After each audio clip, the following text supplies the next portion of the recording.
Hello everyone, welcome to ABC trainings. तो आज हम देखने वाले हैं एरे और स्ट्रिंग क्या रहता है, मतलब एरे फंक्शंस और एरे ऑपरेशंस और स्ट्रिंग के ऑपरेशंस क्या रहते हैं सी में, वो आज हम देखने वाले हैं। तो चलिए देखते हैं एरे क्या है। सो एरे क्या है?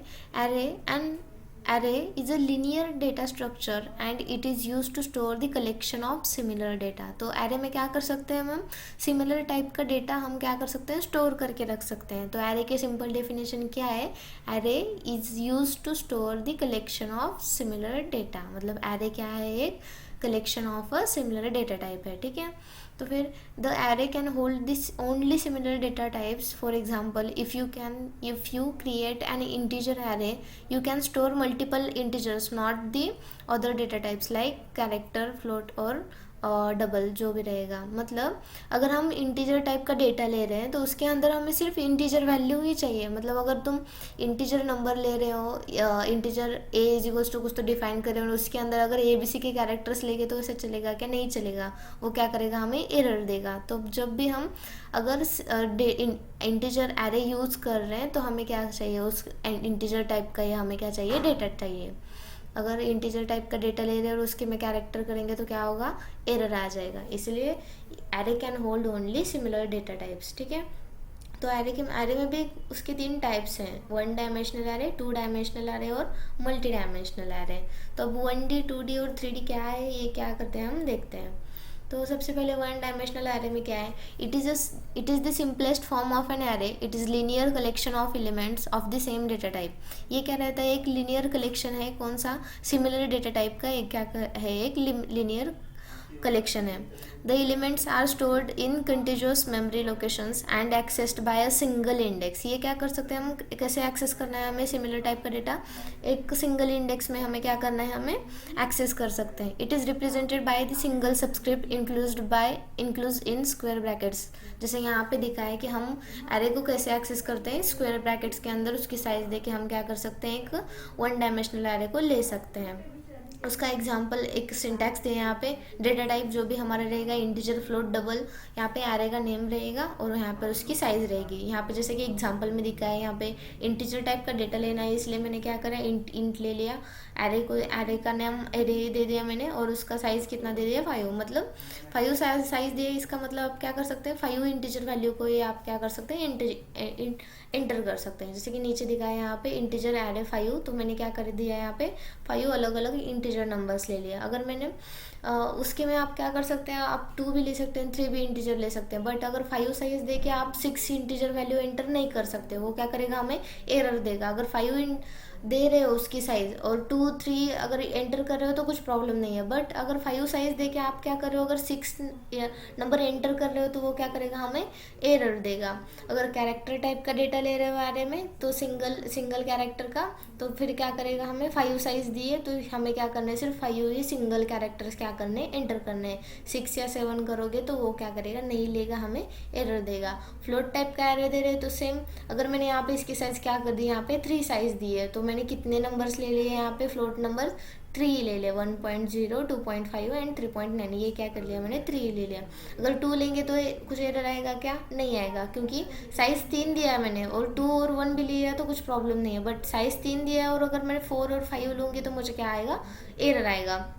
Simply integer array square bracket. अब मैंने क्या किया? यहाँ पे कुछ साइज़ नहीं दिए, तो फिर अगर मैंने कुछ साइज़ डिफाइन नहीं किए और आप कोई नंबर एंटर कर रहे हो तो फिर वो आपको कुछ एरर देगा क्या? तो नहीं देगा। अगर आप कौन सी साइज़ डिफाइन नहीं कर रहे हो और कुछ एलिमेंट्स एंटर कर रहे हो तो वो भी क्या करेगा? आपको आउटपुट में दे देगा, ठीक है। नेक्स्ट क्या है हमारा? 2 डायमेंशनल एरे। 2 डायमेंशनल एरे क्या रहता है? और 2 dimensional array is an array of arrays in which element can be access during 2 indices representing rows and column. मतलब हम यहाँ पर क्या कर सकते हैं? हम हमारा डेटा, अगर हमें ये डिटरमिनेंट्स पता है तो हमें क्या कर रहता है? हमारा जो भी नंबर्स रहते हैं वो हमें मैट्रिक्स के फॉर्म में मिलते हैं। जैसे कि अगर हम 2x2 का मैट्रिक्स ले लें, इसका मतलब हमें क्या रहेगा? 2 कॉलम्स रहेंगे और 2 रोज रहेंगे। तो इस टाइप में हमें क्या मिलेगा? डेटा मिलेगा। तो it is use to represent tabular data.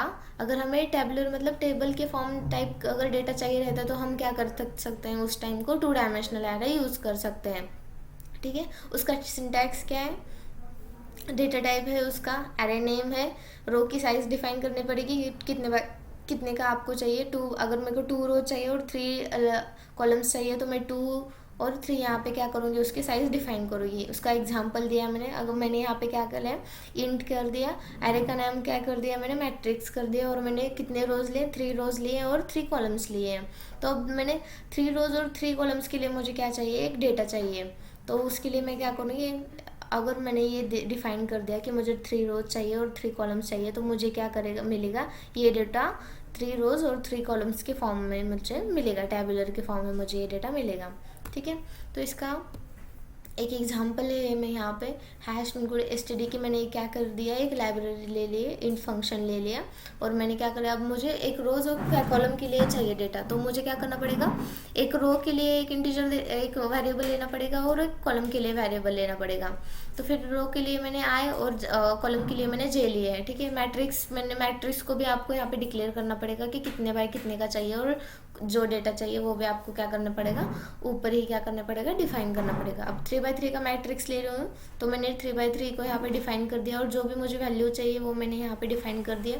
उसके बाद क्या कर दिया मैंने, फॉर लूप लिया, क्योंकि मुझे 1 by 1 चाहिए ना आउटपुट। तो मैं इसको प्रिंट एफ 3 बार, अगर मैंने 3 रोज लिए, 3 कॉलम्स लिए हैं, तो मैं ये 3 टाइम्स नहीं प्रिंट एफ कर सकती हूँ ना, तो इसलिए मैंने क्या किया, फॉर लूप यूज़ कर लिया। फॉर लूप में कंडीशन क्या दी मैंने, इंट आई मेरा क्या है, जब तक आई 0 रहेगा, 0 से स्टार्ट हो, वो कहाँ तक प्रिंट चाहिए मुझे, 3 तक। तब जब तक 3 नहीं आता वो क्या होगा, इंक्रीमेंट होता जाएगा, और जब तक मेरे 3 रोज मुझे नहीं मिलते वो मेरा आउटपुट प्रिंट होता रहेगा। फिर हो जाएगा कॉलम्स के लिए, कॉलम्स में भी सेम, मुझे 3 कॉलम्स चाहिए तो कॉलम्स के लिए भी वो सेम करेगा। जो भी डेटा मैंने, जब हम कोई भी वो एक्सेस करता है तो उसकी फर्स्ट डिजिट वो क्या करता है, 0 कंसिडर करता है, 0 1 2। इसलिए हम जब भी आई दिए, आई इज कुछ 0, तो वो क्या करता है, इसको 1 को 0 कंसिडर करता है, मतलब वो मेमोरी लोकेशन पे 0 नंबर पे क्या है, वो स्टोर है। तो ऐसे वो डेटा लेता है और हमें आउटपुट में क्या मिलता है।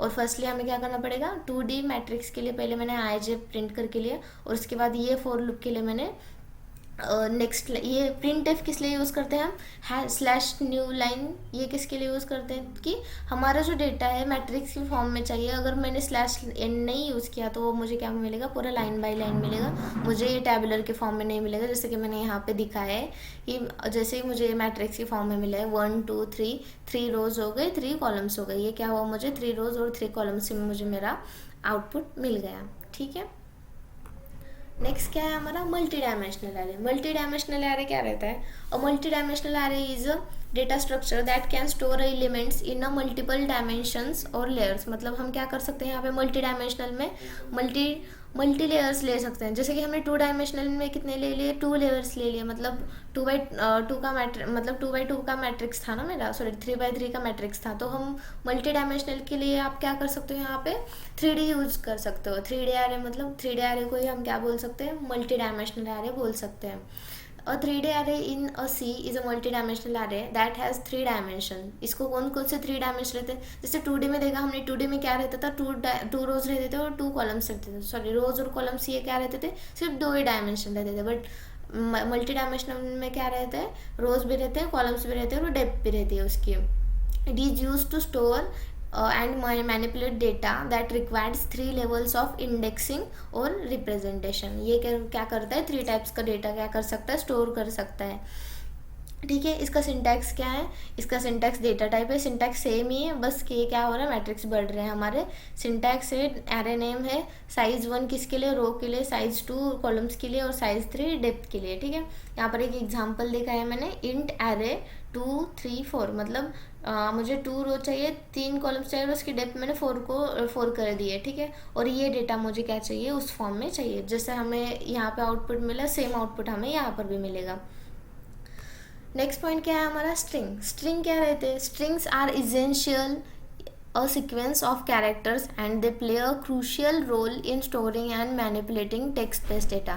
जब भी हमें कोई text based data एंटर करना है, या फिर हम जब लेटर्स एंटर करना रहता है तो हम क्या यूज़ करते हैं, कैरेक्टर यूज़ करते हैं। बट अगर हमें टेक्स्ट के फॉर्म में डेटा चाहिए तो हम क्या यूज़ कर सकते हैं, उसको स्ट्रिंग के फॉर्म में यूज़ कर सकते हैं। मतलब जब भी हमें कोई भी टेक्स्ट के फॉर्म में डेटा चाहिए तो हमें क्या यूज़ करना पड़ता है, स्ट्रिंग यूज़ करना पड़ता है। तो उसका, हाँ, तो फिर अब स्ट्रिंग में कैसे स्टोर होता है, अगर यहाँ पे देखा यहाँ पे जैसे दिखाया है EMBET, जितने भी मैंने अल्फ़ाबेट्स लिए हैं तो वो क्या रहता है प्रोग्राम में एक स्पेसिफिक लोकेशन पे सेव रहता है। जैसे कि मैंने बताया कि कोई भी अगर इंडेक्स हम ले रहे हैं तो उसकी स्टार्टिंग हमारा प्रोग्राम कहाँ से करता है, 0 से करता है। 0 1 2 3 4 ऐसे जो भी हम पहले यहाँ पे जो भी नाम देगी वो क्या करेगा, उसके नाम के हिसाब से वो उसको वहाँ पे स्टोर करके रख देगा, और एड्रेस उसका जो भी है वो एड्रेस हमें यहाँ पे दिख जाएगा।